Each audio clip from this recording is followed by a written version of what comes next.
Most people think starting a company in India is only for experts, lawyers, or people with big money. But here's the truth no one tells you.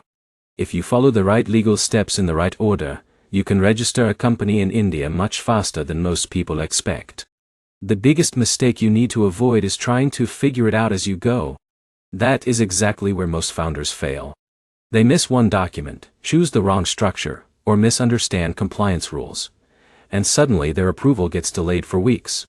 In this video, you are going to learn exactly how to start a company in India, step by step, in 2026. I will break everything down in a simple way, so even if you have zero business background, you will understand exactly what to do next. Now here's where it gets interesting.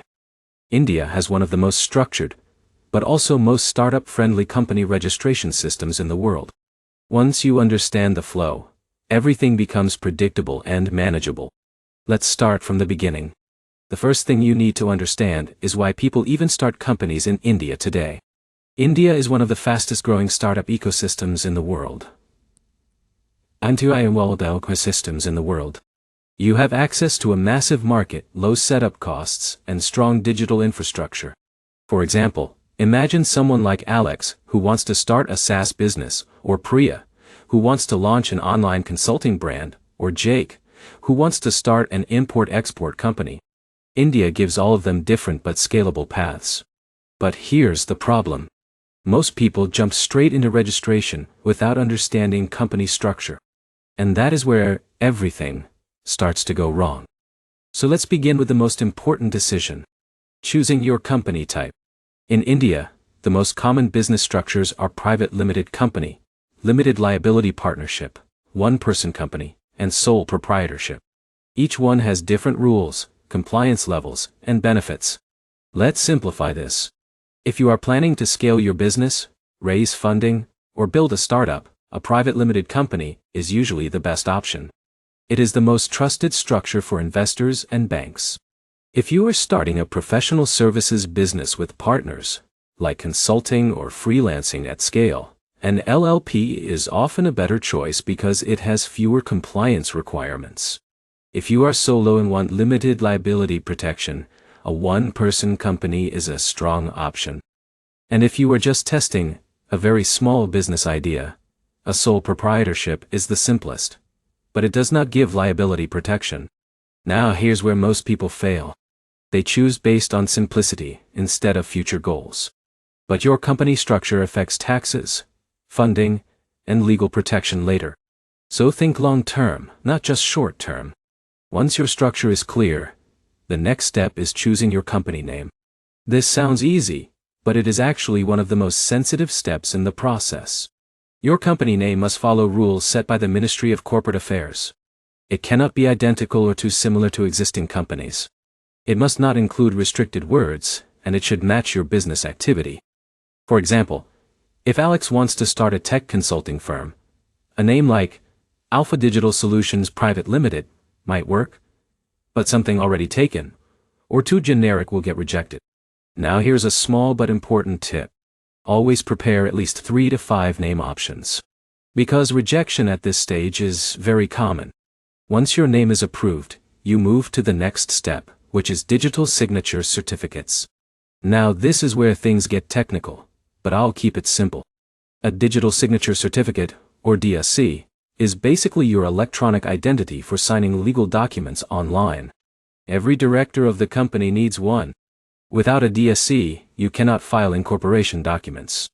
Now after DSC, the next step is Director Identification Number, also called DIN. Every director must have a unique DIN issued by the government. In many cases today, DSC and DIN are applied together during incorporation. Now here's where it gets interesting. These steps are not separate registration processes anymore. They are integrated into the online company formation system, which makes things faster than before. Once this is ready, you move to the most important stage, which is company incorporation filing. This is done through the SPICE form, which is the main company registration form in India. Now let's break this down simply. The SPICE form includes your company details, directors, registered office address, business activity, and declaration documents. It also connects multiple registrations like PAN, TAN, EPFO, and ESIC in one process. So instead of multiple applications, everything is bundled together. Now here's the problem.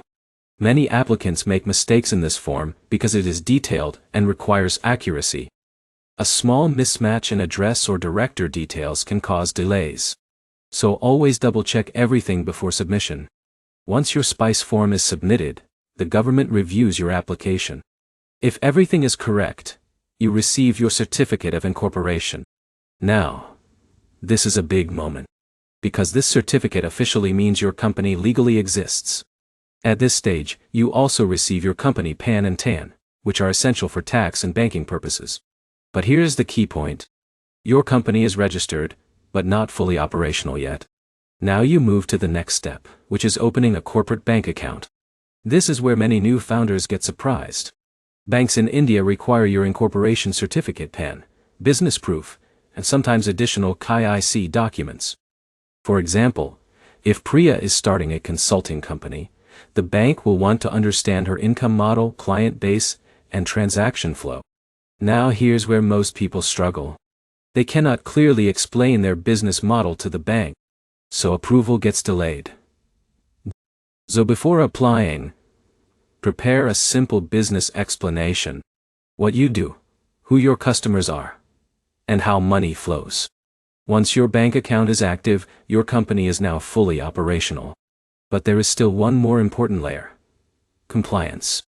Every private limited company in India must follow basic compliance rules like annual filings, financial statements, and tax returns. LPs also have their own compliance structure. Now here's the mistake most people make. They think registration is the end. But, in reality, compliance is what keeps your company legally active. So staying compliant is just as important as registration itself. Let's quickly go over the full process so it is clear. First, you choose your company structure. Then you select and reserve your company name. Then you obtain DSC and DIN. After that, you file the SPICE incorporation form. Then you receive your certificate of incorporation.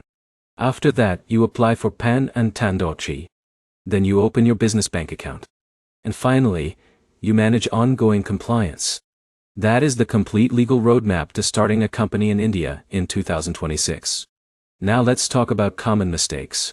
The first mistake is choosing the wrong company structure. The second mistake is rushing through the SPICE form without checking details. The third mistake is not preparing documents properly for bank verification. And the fourth mistake is ignoring compliance after registration. Avoiding these mistakes alone puts you ahead of most first-time founders.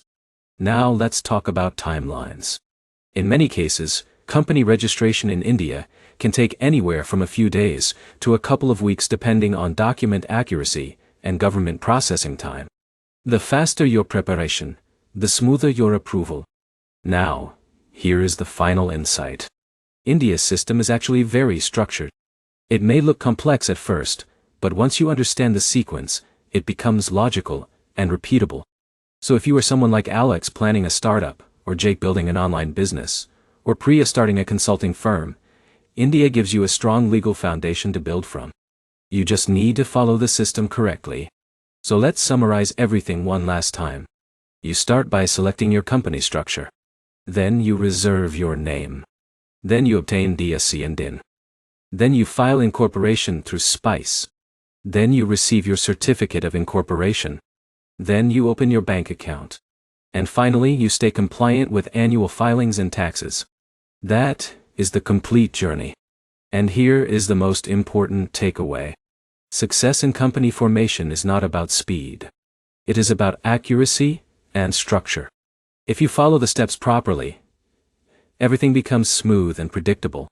If this guide helped you understand the process clearly, make sure you like the video, leave a comment with your business idea, and subscribe for more step-by-step business guides like this.